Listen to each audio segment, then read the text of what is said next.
gente vive um contexto, vou rapidamente fazer uma introdução, né? Um contexto de muita inovação, muita transformação nas famílias, isso é inegável, a gente nem precisa de dizer, enfim, a sociedade vem se colocando, né? As novas configurações familiares, como a Glícia e a doutora Gisele colocaram também, o próprio IBDFAN já fala em famílias, o direito das famílias, então a gente vive essa realidade. A gente também vê muita transformação nos últimos anos na legislação, o reconhecimento das uniões homoafetivas, a possibilidade do divórcio extrajudicial, uma série de leis que vêm mostrando esse recuo da ingerência estatal na vida privada das pessoas, das famílias. Tá? E o próprio judiciário que vem reconhecendo reiteradamente a sua inaptidão para resolver questões de natureza intersubjetiva e pedindo para que a sociedade e os advogados, né, consigam administrar, consigam evitar a judicialização desnecessária. Né? A gente também vem vendo esse movimento. Não dá para, diante de todo esse novo contexto, todo esse novo cenário, na hora que se instaura o conflito, na hora que vem, por exemplo, um divórcio, o momento de uma separação, a gente pensar nos velhos métodos, nas velhas formas de gestão de conflitos. Isso não está casando com todo esse novo contexto que a gente está assistindo, que a gente está vivendo. Tá? Então, a gente tem que pensar o que a Resolução 125, a Lei de Mediação, o novo CPC, eles trazem para a gente, né, falar desse novo contexto para profissionais, para gestores de conflitos. Tá? Então, esse é o cenário atual. Ok?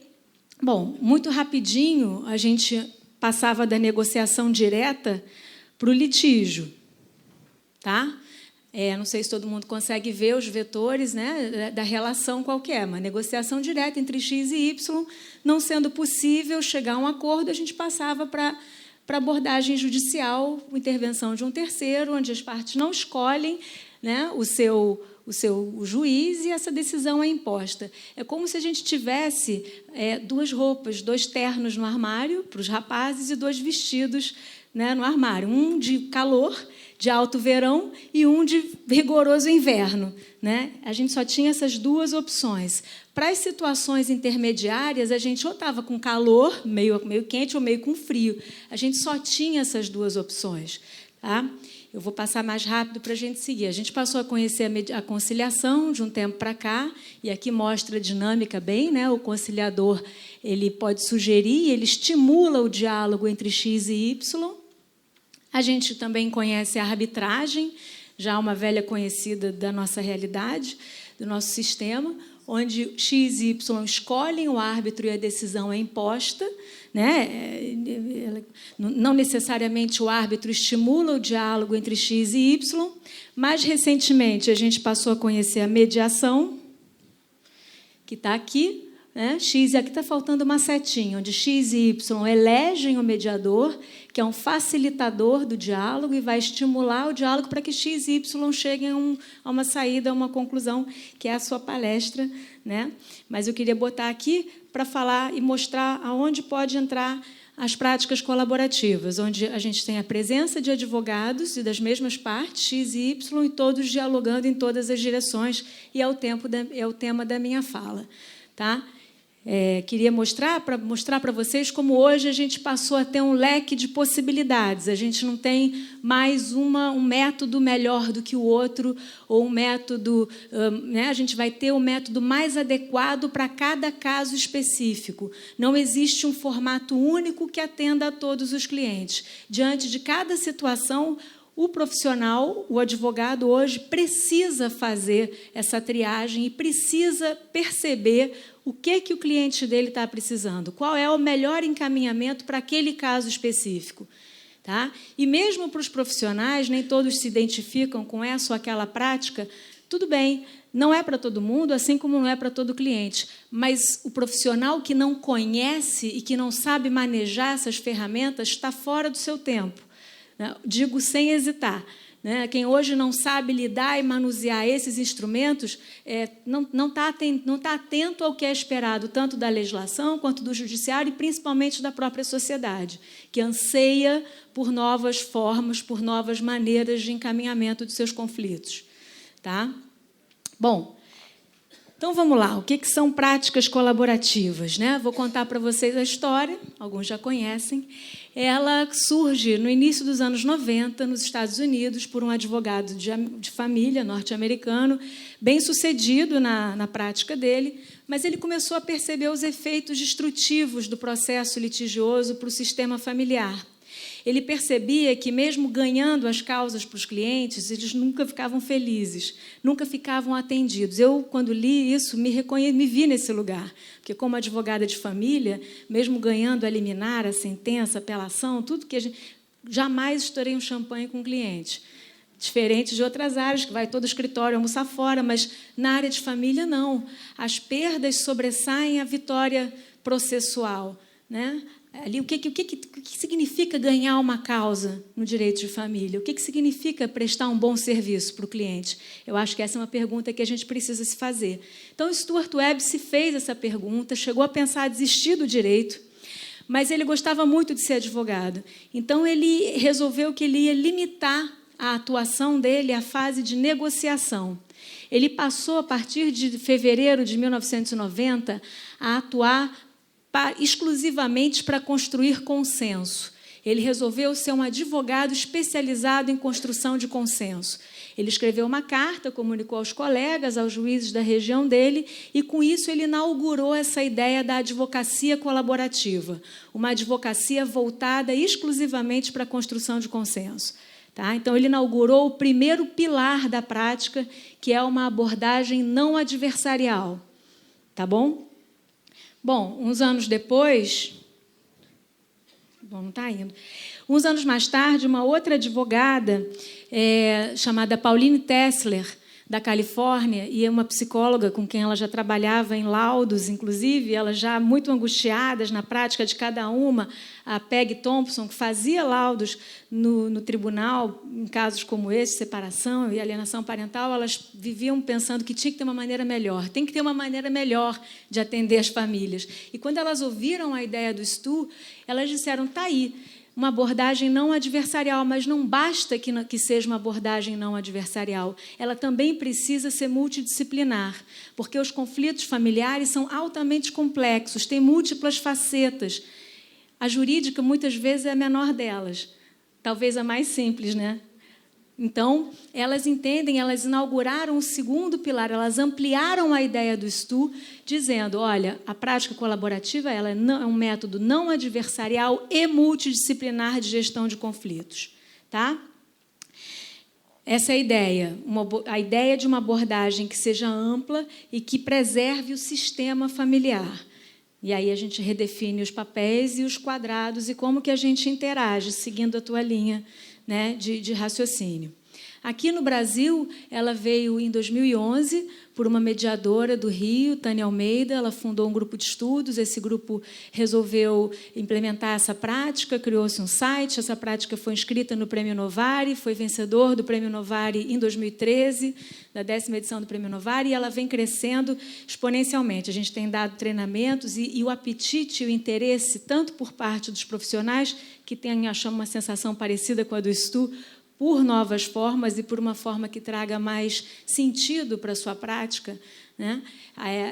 É patente. Tá? Assim, a gente vem percebendo também esse apetite por parte da sociedade, quando as pessoas falam, mas a gente não tem essa cultura, mas, né, a cultura, a pessoa chega com a faca no dente. Quando eu comecei a ouvir no escritório, por exemplo, que o cliente evitou ao máximo procurar um advogado porque não queria declarar guerra para o outro lado, isso começou a acender uma luz amarela. Como assim? Você está se divorciando e evitou procurar um advogado? O advogado é um aliado, ele está aqui para ajudar. Mas, no imaginário, no senso comum, quando se pensa na figura do advogado, a associação imediata é a um fomentador do conflito e não a um pacificador do conflito. Olha que coisa, né? Que inversão. Então, assim, que bom que você procurou um advogado. Significa que você quer resolver, não que você quer declarar guerra para o outro lado. Por quê? Porque a gente tem, a priori, esse olhar adversarial. A priori, o advogado tem essa formação, né? O olhar de que pessoas em conflito são inimigas. né? E não necessariamente é assim. Pessoas em conflito precisam de assessoramento para lidar da melhor maneira possível com aquele conflito, com aquela situação, como disse a Gisele, que deixou de ser funcional para uma outra que a gente espera seja mais funcional. É por isso que eles procuram a gente, tá? Então, foi aí. Mas o que significa isso? Como é que atuam os profissionais colaborativos, os advogados, no caso? Bom, num caso específico, em que tanto advogados quanto clientes identifiquem a pertinência da prática, a pertinência desse caminho, tá? Os advogados assinam um termo de não litigância. Então, eu e a Flávia, que somos advogadas colaborativas, a gente vai, num caso específico, eu estou assessorando o marido, ela a esposa, a gente vai assinar um documento que nos compromete com uma negociação colaborativa e a gente se compromete a não ajuizar um processo litigioso para esses clientes específicos em hipótese alguma, tá? Em hipótese alguma, se o acordo não for possível, total ou parcialmente, a gente vai encaminhar os clientes para outros advogados. Essa é uma ideia simples e absolutamente transformadora do ambiente de negociação, porque a gente deixa de se enxergar como litigantes, como adversárias em potencial. A gente passa a dedicar 100% da nossa energia, do nosso tempo, tá? A construção do consenso. A gente passa a trabalhar uma com a outra, em parceria, e não mais uma contra a outra. Mesmo que a gente tente, no início, fazer uma negociação, a possibilidade de amanhã a gente se esbarrar nas barras de um tribunal, ou a possibilidade daquilo que está sendo discutido poder constar dos autos de um processo, faz com que a nossa negociação não alcance o seu potencial, que seria da criatividade. O que significa fazer acordo? Fazer acordo é difícil à beça.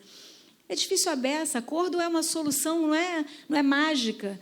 Nem é cada um cede um pouco. Esquece isso.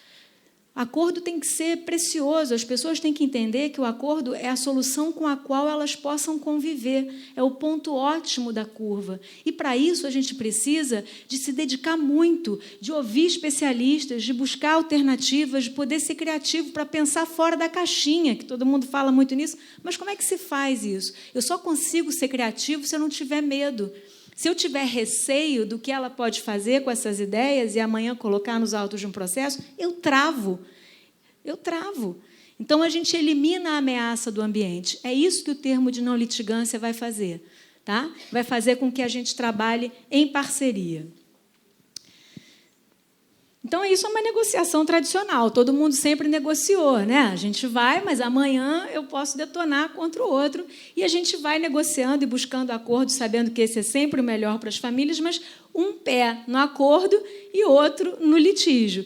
Isso faz com que duas lógicas completamente opostas, né, fiquem ali numa situação de tensão. A prática colaborativa, o termo de não litigância, vai eliminar a ameaça.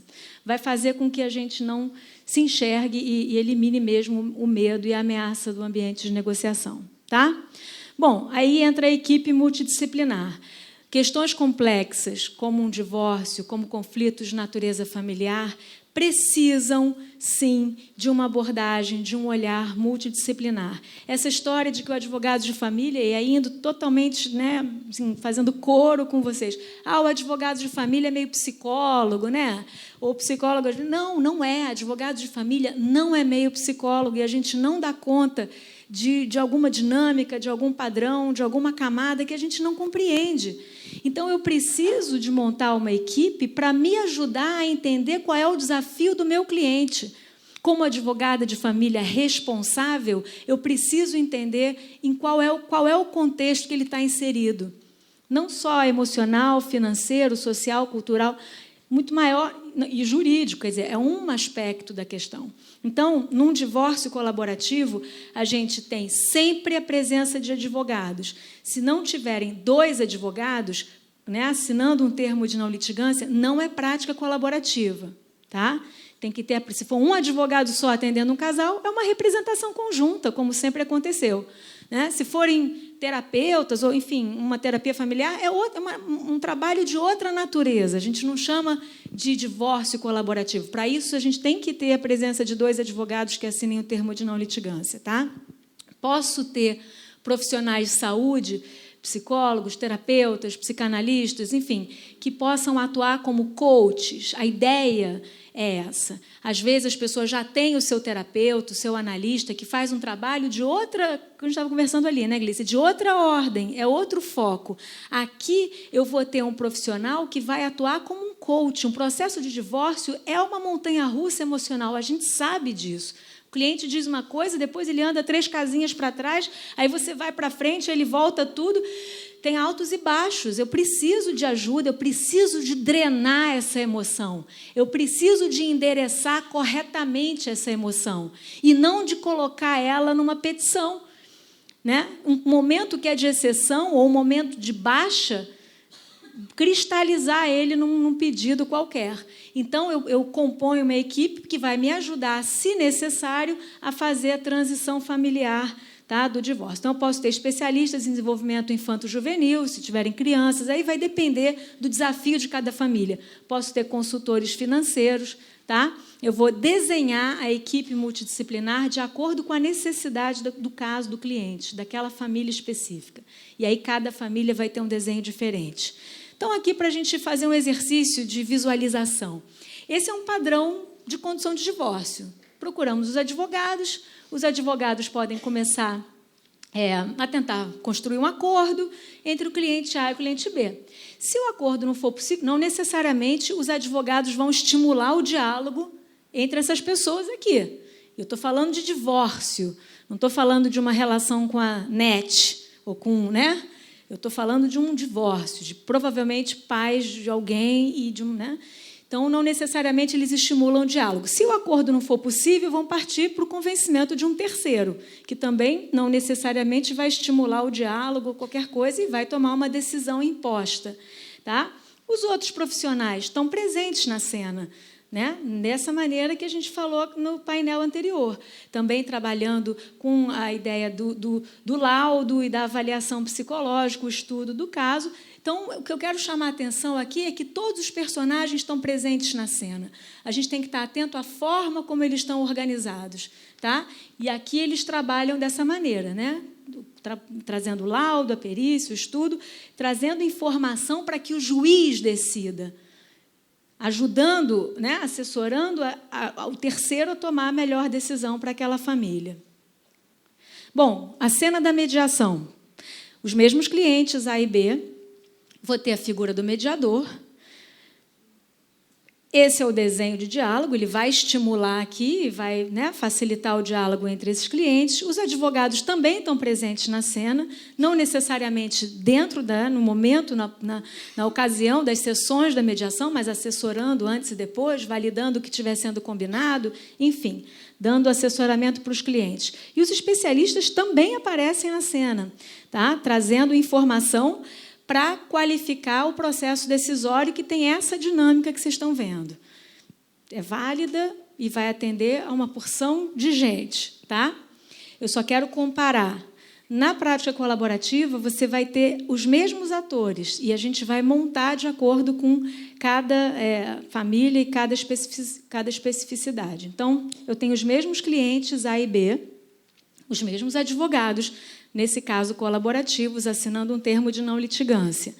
Posso ter coaches para A e para B, tá? Individuais, mas também vou mostrar para vocês um próximo quadro que pode ser um coach único para ajudar nesse processo, nessa transição, tá? E posso ter também os especialistas, né? Profissionais de saúde que estão atentos, que estão entendendo e querendo trazer a voz dos filhos, a voz das crianças para o processo decisório que é dos pais. E a comunicação vai se dar dessa forma, em tempo real. Aqui a gente não vai trabalhar com laudo, a gente vai trabalhar com uma troca constante em tempo real do que está acontecendo com os clientes, tá? A gente não tem essa ideia que você falou, agora não me lembro, acho que foi você, Glícia, que falou, né, é um recorte. O laudo ele é um recorte de um momento e que pode, até considerando o desafio do nosso Poder Judiciário, inclusive, ficar lá registrado como uma fotografia que não corresponde mais ao presente. fica cristalizado, fica obsoleto. O que a gente fala é que o gestor de conflito ele tem que ter dentro de si o espírito do alfaiate. Já ouviram isso? É tão bonito, porque a cada visita que a gente faz ao alfaiate, ele tira de novo as nossas medidas. Ele nunca vai usar medidas de 6 meses atrás. Ele vai checar para fazer o vestido ou o terno perfeito. Ele vai checar de novo se a gente deu uma engordadinha ou se emagreceu um pouquinho. Ele vai. Por que a gente, como gestores de conflito, por que a gente usa medidas, às vezes, que estão lá cristalizadas, ou num laudo, ou numa petição inicial, que, em geral, retratam um momento de baixa? É o pior momento. Pessoas, quando estão vivendo uma situação de conflito, estão vivendo o seu pior momento. Estão no momento de embotamento emocional, dizendo coisas das quais elas se repensam. Por que a gente cristaliza aquilo num pedido? A gente tem que pensar se é o melhor caminho, porque, às vezes, elas ficam presas depois nesse olho do furacão, difícil de sair, e entram no espiral do conflito, enfim. Mas essa aqui é a dinâmica da prática colaborativa. Não necessariamente todos os profissionais vão estar presentes, mas só de acordo com a necessidade de cada um, tá? Vamos lá. Esse é um outro desenho. Se eu tenho a presença de um profissional de saúde único trabalhando com um casal, tá? Aqui e no desenho anterior, o papel de todos é qualificar o processo decisório, é trazer informação à tona, é enriquecer o processo decisório que é das pessoas, que é dos pais, dos divorciandos, enfim, dos clientes, tá? Bom, faz muito sentido, colocar em prática não é tão simples, requer todo um novo comportamento, todo um novo aprendizado, né, de novas técnicas, desaprender algumas posturas, talvez, repensar o nosso vocabulário, repensar nesse olhar a priori, né, de pessoas, enfim, em guerra. E não é para todo cliente, nem é para todo profissional, isso é importante a gente ter em mente. Eu trouxe essa linha do tempo para mostrar, né, assim como disse também na palestra anterior, existe um antes e existe um depois. E a gente tem que ter consciência do momento que a gente está. Se as pessoas se casaram, funcionaram um dia, deram certo um dia, tá? Construíram um patrimônio, tiveram filhos, e aí vem o desejo de separação e vem o divórcio. A gente trabalha nesse quadrado, nesse recorte, nesse fragmento existencial. A gente não estava antes e a gente não vai estar depois. Então, a gente e todos, inclusive os clientes, advogados, profissionais de saúde, consultores financeiros, enfim, peritos, a gente tem que ter e clientes, claro, a consciência de que o que acontecer dentro desse quadrado vai determinar o futuro. Tá? E a gente pode ter um futuro funcional, em que os papéis estão ali, né, firmados, desenhados e plenos, ou disfuncional. Ih, não entrou a mim. Ah, entrou. Ou disfuncional, em que eu repito o que acontecia aqui, eu projeto para o futuro e trago, né, o sintoma, a doença, enfim. A gente precisa ter consciência, até porque o que significa, eu volto à minha pergunta inicial, o que significa ganhar a causa? Né? Eu tenho que estar olhando para esse desenho, se ele vai ser funcional ou disfuncional, para poder responder essa pergunta. Tá? O desafio dos nossos clientes é esse, tomar boas decisões em tempos muito difíceis, em tempos, né, muito complexos. E a gente tem que ter essa sensibilidade e sempre o questionamento de qual é o nosso papel nesse cenário. Tá? Advogar para construir consenso. A gente precisa do novo olhar para o conflito. O conflito não é em si negativo. O que vai detonar o potencial destrutivo de um conflito é a forma como a gente lida com ele. Se a gente administra mal uma situação de conflito, a chance dele me levar para um lugar pior do que o anterior, ou tão disfuncional quanto, ou de destruição, fica potencializada. Se eu administro adequadamente, que é o que o CNJ está pedindo para a gente, a chance da gente levar aquela família para um lugar de funcionalidade aumenta. Bom, aí técnicas de comunicação, técnicas de negociação baseada em interesse, abordagem centrada na pessoa. Alguém estudou isso na faculdade? Alguém já ouviu falar nisso? Fora os mediadores. Mediador não vale. Neurociência, né? Quer dizer, uma série de conhecimentos, técnicas e ferramentas que vão incrementar a nossa prática e vão aumentar a nossa caixa de ferramentas para lidar com essa maior complexidade que é esperada da gente. Bom, a prática colaborativa traz também uma nova postura profissional do advogado com o seu cliente. A gente sai daquele lugar, a gente abandona a ideia de que sabe mais do que o cliente, dá um passo atrás, dá o braço para o cliente e vai atravessar essa tempestade junto com ele, tá? Assessorando ele. A ideia também de parceria com o cliente. Com outro advogado, como eu já falei, com eu e a Flávia, a gente também estabelece uma parceria. A lei aqui é uma ferramenta a serviço do acordo, a serviço das pessoas, não é uma moldura que vai pré-estabelecer o resultado, não é forma de biscoito. A ideia é considerar pactos morais, questões religiosas, psicológicas, financeiras e outras que compõem e que fazem... A lei é um balizador. Dentro desse balizador, tudo pode, tudo é válido, tá? Bom, trabalho em equipe e compromisso com a saúde do sistema. Isso é importante, que esse é o pedido que a prática colaborativa faz, né? A gente sai daquele lugar de ter uma visão ali restrita, míope, do direito do meu cliente, das necessidades só do meu cliente, né? E ter um versus o outro, e a gente dá um passo atrás e entende que o cliente está inserido num contexto e que esse contexto tem que continuar funcional, redefinido, redesenhado, mas tem que continuar funcional, porque é uma parceria importante, porque são pais de um... Enfim, né? Porque eu estou falando de família. Tá? A gente sai, então, de uma postura, né, de busca por acordos, simplesmente, cada um cede um pouco. Puxa vida, ceder em temas tão fundamentais da nossa vida, difícil isso, né, para um cenário de uma sustentável e profunda resolução de conflitos, né, e que, inclusive, não significa que, no futuro, não possam rever o acordo. A gente fala muito isso toda vez que um cliente vai lá para rever, porque vai ajustar, porque valida aquele combinado, porque legitima aquele combinado. Isso faz parte, a vida é dinâmica, e que eles possam sempre pactuar e repactuar, porque os filhos crescem, porque perdem o emprego, porque, enfim, a vida muda, né? Bom, já está acabando o meu tempo. Eu tenho 2 filmes para passar. Um feito pela gente, pelo Instituto Brasileiro de Práticas Colaborativas, que sintetiza toda essa ideia. E é um filme que, inclusive, se vocês procurarem no Google, já foi traduzido para 7 idiomas. O outro filme que eu vou passar, ele tem 1 minuto só, e é um filme francês, ele está em francês.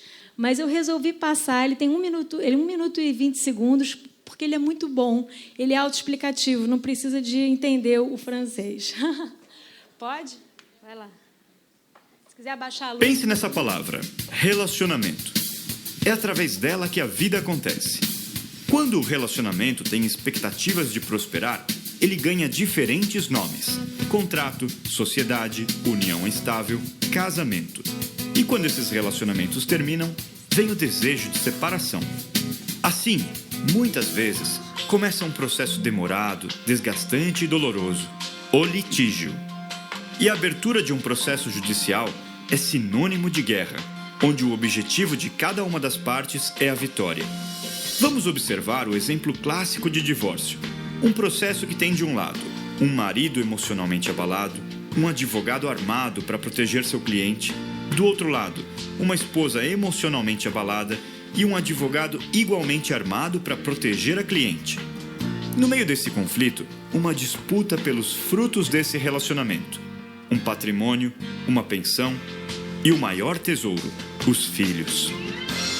E para completar esse cenário, um juiz, que por melhor preparo que tenha, é alguém que não conhece as pessoas envolvidas e nem as peculiaridades de cada família. Caberá a ele a grande responsabilidade de decidir sobre o destino de todos. O resultado é que todos perdem. As crianças crescem em meio a batalhas judiciais, os pais gastam suas economias pagando altos honorários e a família, muitas vezes, acaba fazendo acompanhamento psicológico para superar o trauma da separação litigiosa. A moral dessa história é que em briga de marido e mulher, nem o judiciário deveria meter a colher. E quando tudo parecia perdido, surge uma solução para a resolução de casos de separação conflituosa. A prática colaborativa.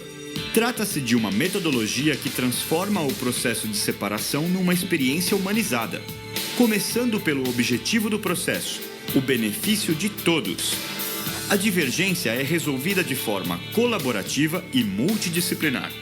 No caso do divórcio colaborativo, passamos a ter o seguinte cenário: marido, esposa, advogados colaborativos, profissionais da saúde, especialistas em finanças e em crianças e adolescentes. Todos juntos trabalhando pelo diálogo e pelo consenso em benefício da família. Partes e advogados assinam um pacto de não litigância e passam a trabalhar em parceria pelo diálogo na busca pelo consenso. Uma relação onde todos ganham. O processo é mais rápido e mais barato, permite o diálogo entre as partes, é mais humano e desafoga o judiciário. As práticas colaborativas começaram na década de 80 nos Estados Unidos por um advogado cansado de trabalhar em formatos antiquados e desgastantes para a resolução de conflitos.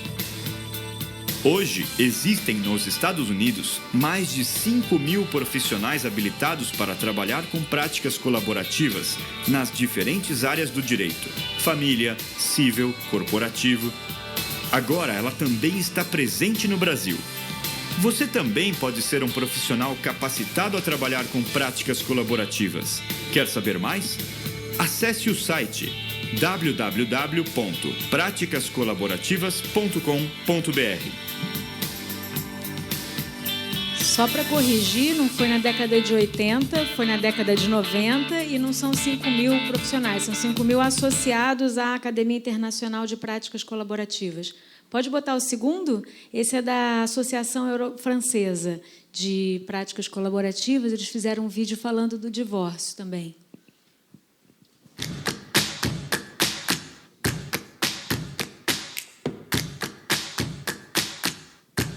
De tout temps, les conflits ont existé. Ils ont encore de beaux jours devant eux. Le droit collaboratif est un processus qui permet de faire émerger un accord mutuellement acceptable et durable. Il commence par la signature du contrat de participation à un processus collaboratif. Les parties et leurs avocats s'engagent ensemble à respecter les 6 piliers du droit collaboratif. Pas de juge contentieux, travail en équipe, transparence, confidentialité renforcée, intervention de tiers le cas échéant. Et, la clé de voûte, le désistement des avocats en cas d'échec. Ce contrat pose un cadre tenu par les avocats, qui offre un espace de confiance et de sécurité. Pour ce faire, les avocats doivent être formés au processus collaboratif. Les piliers posés, quelles sont les particularités de ce processus? D'abord, le format des réunions à 4. Ces réunions suivent un ordre du jour, les parties travaillent en équipe et respectent des règles de communication. Les avocats favorisent les échanges en utilisant des outils comme l'écoute active et la reformulation croisée. Ensuite, une succession d'étapes, 5 étapes qui se suivent dans un ordre bien précis, permettant de parvenir à un accord. Le processus collaboratif est une méthode de travail nouvelle qui change l'approche des avocats pour mieux accompagner leurs clients vers un accord gagnant-gagnant. Bonitinho, né? Eu gosto desse vídeo, acho ele curtinho e ele sintetiza bem. Não aparecem os outros profissionais, mas passa a ideia. Bom, para terminar, queria falar só mais algumas coisas, muito rapidinho, que já acabou meu tempo, mas que a gente falou e faltou mencionar. Pense nessa palavra, relacionamento. Esses são os grupos de práticas que já existem no Brasil, tá? E a confidencialidade entre os profissionais, ela não se dá entre a equipe. Os profissionais, os advogados, os psicólogos, os profissionais de saúde, a gente tem que a comunicação, a informação, ela tem que circular. Ela é diferente de um trabalho individual de terapia, isso faltou falar. Mas não onera demais o cliente? E aí, indo na linha também da Gisele, assim, bom, todos os atores estão presentes em todas as cenas, né? Então, é uma questão de aonde a gente quer investir o recurso. Mas é possível para o assistido? É possível para o assistido. A Defensoria está implementando, vai ter um treinamento específico para defensores ainda, agora no final do semestre, lá no Rio de Janeiro, porque essa é uma prática que é possível de ser implementada em qualquer estrutura, em qualquer parte do país, não por acaso foi vencedora do Prêmio Novare. Tá? Lembrando que o que a prática faz é trazer para dentro do escritório do advogado todo o processo de resolução do conflito. É você eleger cada profissional que vai atuar no caso do início ao fim, ficar no controle da situação. tá? E reunir ferramentas de mediação com a essência da advocacia. Tá bom? É importante que magistrados e promotores conheçam a natureza desse trabalho, porque são eles que vão homologar os nossos acordos, conheçam, né, a complexidade do trabalho, a costura que foi feita. Queria anunciar 2 capacitações, uma já aconteceu em São Paulo, nesse mês, vai ter uma em Goiânia, nos dias 18 a 20 de maio, e uma no Rio de Janeiro, nos dias 7 a 8 de junho. Inscrições abertas no site. Quero lembrar também que a Flávia, né, minha parceira aqui, está animada em trazer uma capacitação aqui para Florianópolis, e no final da apresentação dela vai ter um e-mail para quem tiver interesse em formar um grupo, em fazer uma capacitação, não é isso? Você depois, né, continua com o seu aviso. Esses são 2 livros que o Instituto traduziu e publicou esse ano, né, por ocasião dos 40 anos da Lei do Divórcio, uma conquista importante da nossa sociedade. 2 livros do Stu Web e da Pauline agora já estão disponíveis em português para quem quiser. É isso, gente. Vou terminar com essa frase do Caetano. É ótima. Que aquela música Fora da Ordem, que ele diz: eu não espero pelo dia em que todos os homens concordem, apenas sei de diversas harmonias bonitas, possíveis e sem juízo final. Eu ouvi uma outra música dele hoje, vindo para cá, que ele fala, agora não vou lembrar de, mas ele fala assim: por que forjar desprezo pelos vivos e fomentar desejos reativos? Também é de uma música do Caetano, e eu espero que a gente pense sobre isso e repense a nossa prática. Tá bom? Aqui os nossos sites, e-mail, contato. Foi um prazer, desculpa a corrida, desculpa ter invadido o seu tempo um pouco, e fico aí para a gente conversar e trocar uma ideia depois. Obrigada.